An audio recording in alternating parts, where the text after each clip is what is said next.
Hey, it's Aaron from GameEnthus.com. In this video, I'm going to be previewing Shake That City, which is a tile placement game from AEG. In Shake That City, players are going to be picking different formations of cubes, which also represent different tiles: residential, shops, roads, factories, and parks. In order to lay those tiles out in their own boards in such a way that they earn the most points and become the winner. The game is playable from 2 to 4 players. However, there is a solo mode in the game that was a stretch goal. I'm pretty sure by now that stretch goal has been met, but just in case, the base game is from 2 to 4 players. So we'll show how it plays.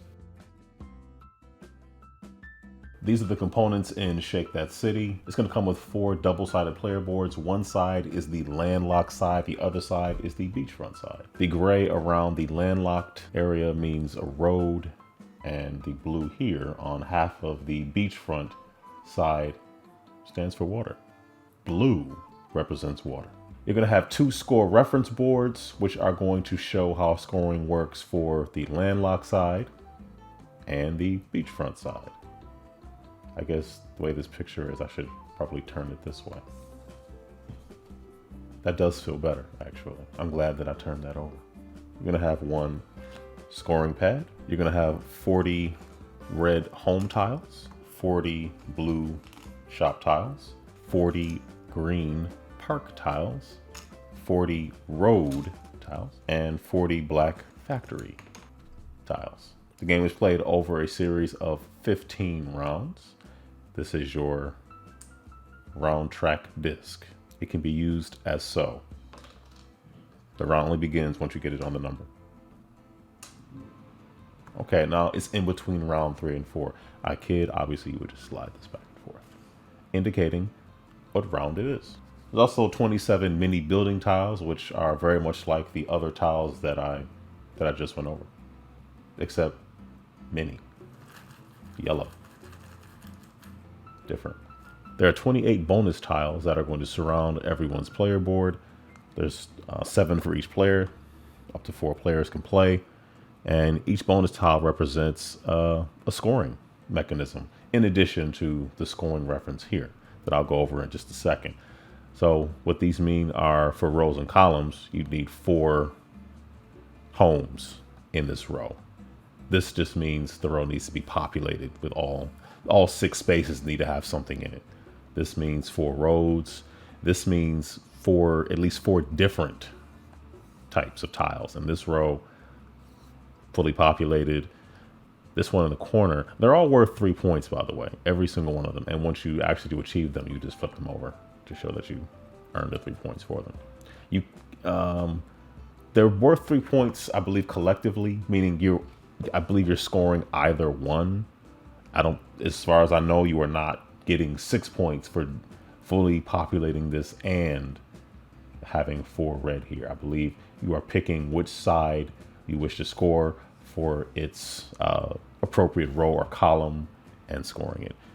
This will mean 4 shops, 4 parks, 4 factories, and then the corresponding fully populated rows or columns to the side of it. This one means within your entire city that you have at least 2 of each type of tile present, which you're going to want to have that because, well, you believe me. You just believe that you're going to want to have it. I don't have to explain myself. Well, I guess I should. The base game is playable from 2 to 4 players. One of the stretch goals is going to be some components for a construction variant and a solo variant, which will be comprised of some of these construction, let me make sure I'm in the right place, tiles. So in those variants, players would be attempting to surround these tiles. As you can see, hopefully it shows that they're dual tone. Like this is half blue, half red, half gray, half red, half blue, half green, half gray, half green. Should I do that again? I'm not going to do that. And you need to deconstruct these in order to open the space that it's covering. So you need to have blue or red touching. You need to have blue or red adjacent, orthogonally adjacent, I believe, to this tile. And then you can remove it, and then this space can be used. So that is a stretch goal that's used in the construction variant and also in the solo variant. Like I said, the base game is 2 to 4 players. So this comes with this is the stretch goal. So And of course, last but certainly not least, you have this lovely contraption here, which is the cube shaker. There are 32 wooden cubes. There are 7 red cubes. I'm going to point to the tiles, but don't be confused. So going to be 7 red cubes, 7 blue cubes, 6 black cubes, 5 gray cubes, and 6 green cubes. All the cubes are in here. They go into this slot right here. If you don't believe me, look in the slot.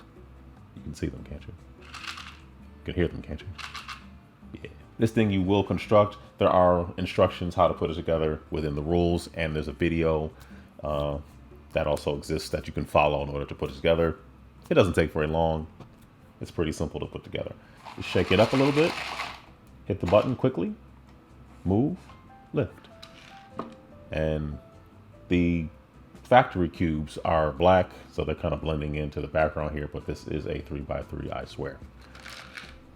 And then every turn you would scoop these up, put them back in here, and play will resume. Let me show you how the gameplay works. Okay, one important thing to mention is that when you are playing the game, everybody has to have the exact same setup. So if you look at the bonus tiles that are surrounding both of our boards, player 1s and player 2s, they have the exact same setup. And the active player would just go first. So active player would shake up these. It's kind of hard to hear when the thing is shaking, but you know, it's a thing. Maybe I'll stop. Okay. So if these two are black, it just kind of blends in. So what's going to happen is the active player gets to choose first. They get to choose one color that they want to take and place into the city. However, when you take a color, everybody has to be playing sort of to the same orientation, regardless of where you're sitting. So if there are 2 people sitting, I guess, on the opposite side, they would have to actually play the same way. What that means is, let's say player 1 chooses red and it goes 1, 2, 3 like that. They would have to place these tiles somewhere where it looks exactly how it's reflected here. You can't turn it, you can't invert it. Regardless of where you're sitting, everyone has to place them in the same formation. That could be over here. That could be over here. But it's still the same formation. And the same would go for the greens. So the greens are just going to be one in between them, you know. Same for the green. You can't do this, you can't do this. You are picking a formation, regardless of where you're sitting, you have to place it into your formation the exact same way, if that makes sense. Now, this doesn't mean because the 2 black cubes, factory cubes, are over here on the left, this has to go over on the left. It just means you have to have them be vertical with a space between them, regardless of where you put them. So I should probably go over some of the scoring. So if you look here for, I'll just flip this over because we're playing on the landlocked side. So if you look here, these are going to be the same. So I'll point here, but it'll be reflected here. I'm assuming whoever edits this will zoom in. Make a note, zoom in. You get 1 point for every road that is next. You get 1 point for every road that is connected to the outer road. So if you look here, or really here, as you can see, there's 3 roads and they're connected to this outer road, like here. So they will all get a point because they'll all be worth 1 point because they're all connected to a road. For parks, a park is worth 1 point if it is adjacent to a home, for some reason a factory, but they can be maxed out at 2 points, because if a park is connected to a home and a factory, it's worth 2 points because you get 1 point for each connection. So the green would max out at 2, whereas each road, individual road, only worth 1 point. It's like this one up in the corner is worth 1 point because this is connected to a road, whereas all of these are connected to each other, which is connected to a road. So they're all worth 1 point. Hopefully that makes sense. So yeah, in terms of, the parks max out at 2. The factories also max out at 2. You get 1 point for every factory that is touching another factory.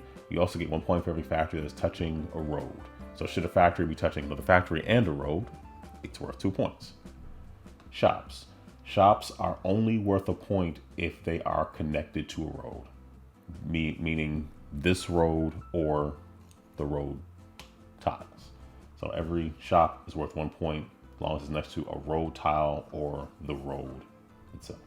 Homes are worth 2 points by themselves. Homes are interesting because homes are only worth something. Homes are interesting because you want homes somewhat isolated. Every single home or orthogonally touching grouping of homes are all worth 2 points. So it doesn't matter if you have 3 touching, that's 2 points. If you have 1 home by itself, that's 2 points. So you want to spread your homes out because you get 2 points for each home that is by itself or each collective of homes that's by itself. But you're kind of incentivized to just get 1 home because by itself because it's worth 2 points for just 1 space. Opposed to using 3 different spaces and it's still only worth 2 points. So, and then if a home is next to a factory, it is worth nothing. So these are the the regular scoring conditions, and these are the bonuses that you can get for placement given what you have in your columns and rows. The active player would say, I'm taking red. And that means that every other player can take any other color. They can take the same color, they just can't take red. The active player gets the first pick, and then they're the only person who can get that pick until you hit the last 3 rounds. Round 13, 14, and 15, the active player can choose a color, and every other player can choose that color and everything else. So it's more open, the last 3 rounds of the game. So I like that flexibility. So let's say they're going to choose the school. So they're going to put these 2 down here. I keep saying schools. I don't know why. Homes, excuse me. And then put this here. And then player 2 could choose whatever they want. Let's say they went with green. And they're going to put a park here and put a park here. And eventually they're going to want factories or homes around those parks in order to get points. But they're also building towards getting 4 in a row here. And once you accomplish this, you just flip it over. Like I said, you can't do both. You're either doing fully populated or 4 of whatever color is required. Okay, the active player would pick up all the cubes for that turn after everybody had played, put them back in, shake it up, and then second player will go. And players will play until the 15th round.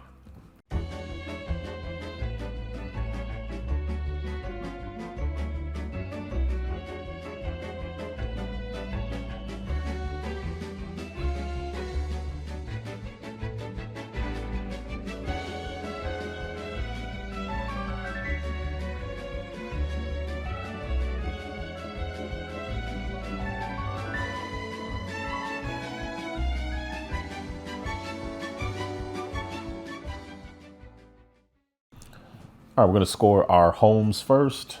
That's 8. So we have 2, 4, 6, 8 for the homes. For shops, I believe we scored 12 because they're all connected to a road. So these 1, 2, 3, 4, 5, 6, 7, 8, because this is a road tile. 9, because this is a road tile. 10, 11, 12.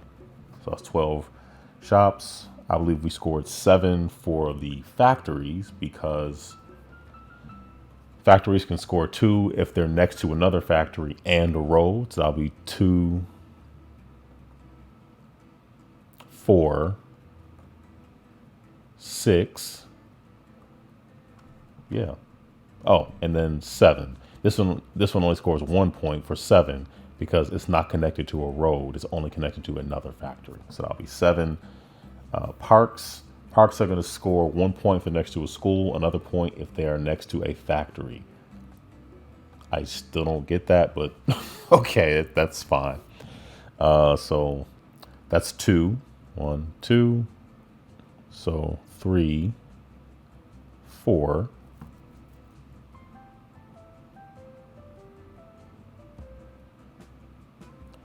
5, 6.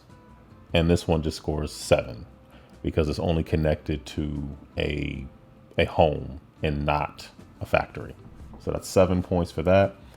And for roads, 1, 2, 3.